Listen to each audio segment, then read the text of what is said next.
দর্শক, ওদের বুদ্ধি দেখুন, কি চমৎকার বুদ্ধি। ওরা একটা রোবট তৈরি করেছে। এই রোবটটা দুর্গম কোনো জায়গায় বা এমন কোনো জায়গায় আগুন ধরেছে যেখানে পানি নিয়ে যাওয়া সম্ভব না।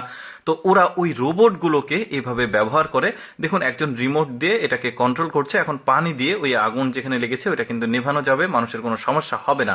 তারপরে দেখুন এই মহিলার বুদ্ধিটা দেখুন, চমৎকার একটা ফার্নিচার তৈরি করছে। এগুলো হচ্ছে কৌটা, বিভিন্ন দুধের কৌটা বা অন্যান্য কোনো জিনিসের কৌটা। কৌটাগুলোকে নিয়ে এসে উপর দিয়ে ফর্ম দিয়ে দেখুন কি চমৎকার তার একটা সোফা বানিয়ে ফেললো। দেখেছেন কি দারুণ। এইরকম আরো ক্রিয়েটিভ কিছু জিনিসপত্র আপনাদেরকে দেখাবো, ভিডিওটা দেখতে থাকুন, খুবই ভালো লাগবে।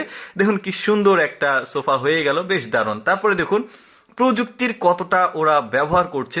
এটা হচ্ছে ড্রোন। দুর্গম পাহাড়ি অঞ্চলে যেখানে মানুষের ওঠা নামা খুবই কষ্টকর হয়, সেখানে ওরা ড্রোন ব্যবহার করে। দেখুন বাঁশগুলোকে বাঁশঝাড় থেকে এই কেটে এগুলো ড্রোনের মাধ্যমে একদম বাসা পর্যন্ত নিয়ে আসছে। শুধু যে এরা বাঁশ এগুলো ব্যবহার মানে বহন করার জন্য এমনটি না, ওরা ভারী জিনিসপত্রগুলো এক জায়গা থেকে আরেক জায়গায় কম সময়ে মানে আরামে যাতে পার করা যায় ওই জন্য ওরা এই ধরনের প্রযুক্তিগুলো, ড্রোন প্রযুক্তিগুলো ব্যবহার করে। আমার কাছে বেশ ভালো লেগেছে, বুদ্ধিটা খারাপ না।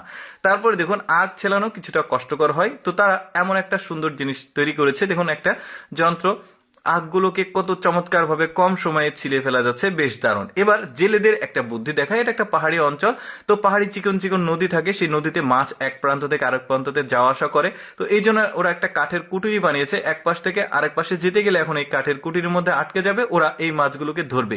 বুদ্ধিটা দেখেছেন কি চমৎকার বুদ্ধি।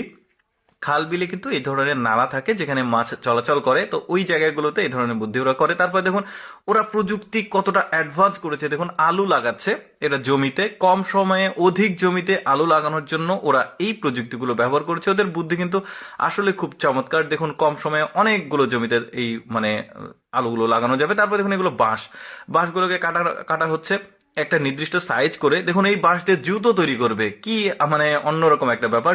এই বাঁশগুলোকে নির্দিষ্ট সাইজ করে কেটে আগুন দিয়ে তাপ দিয়ে উপর থেকে ছাল তুলছে, তাছাড়া আরো ফালি ফালি করে এটার উপরের যে চামড়া এটাকে তুলে ফেলছে। এটা দিয়ে দড়ি তৈরি করা হবে, পাঠের যেভাবে দড়ি করে ঠিক ওইভাবে দড়ি তৈরি করছে।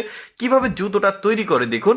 তারপরে এই দড়িগুলোকে একদম স্বয়ংসম্পূর্ণ ভাবে তৈরি করেছে। এবার এটাকে ওই যে মানে জুতার যে তলার অংশ, এটাকে ওই ফিতা তৈরি করে এই তলার অংশটাকে প্রথমে তৈরি করা হচ্ছে।